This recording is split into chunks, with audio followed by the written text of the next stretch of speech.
Hyundai's standalone Genesis luxury brand launched with 2 sedans, but in today's SUV-obsessed world, no brand, luxury or otherwise, can live on sedans alone.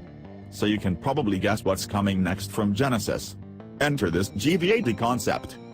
It has been reported that today's Nissan Genesis brand will grow by 2020 from 2 models to 6. 2 of those 6 will be SUVs, a mid-size luxury SUV, think BMW X5, and an entry-level luxury SUV, a la X3. This GV80, a flashy utility vehicle that in concept form has a hint of the Bentley Bentayga, previews the former. It doesn't matter what powers the GV80, in theory, it's a hydrogen fuel cell plug-in hybrid. Genesis wants to prove it's capable of nailing the delicate balance of proportion, surface detail, and elegant materials using its own language. The line sweeping above the flush door handles doesn't simply end at the rear flanks, it hangs a U-turn, angles downward, and fades into the rear doors. Check out the unusually low-cut line on the front fender, below the Volvo-like thin headlights, which allows an uninterrupted, curved front fascia to seamlessly blend with the lower air intakes.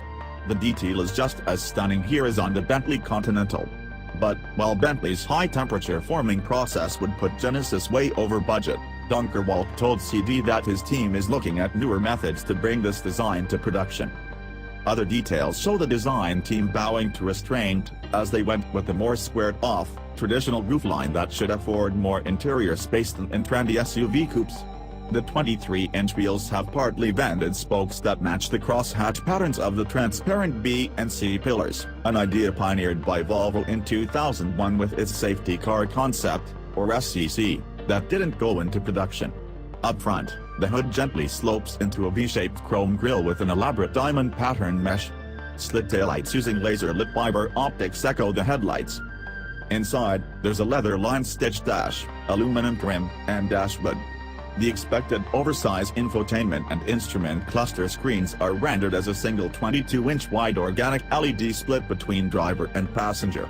The metal inlays on the center stack are touch capacitive, they're shortcuts to access various infotainment functions and can be customized.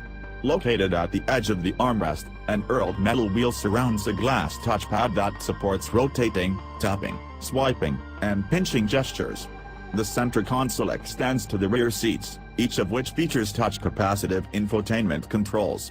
The GV80 interior, which has room for 4 and no more, strikes us as the Korean version of a long-wheelbase Range Rover SV autobiography. Genesis hasn't hinted about any timeline for production, but this vehicle, or certainly one like it, is coming. When it does, expect the real GV80 to grow normal side view mirrors, a third row, and other family-friendly features. And then a little sibling,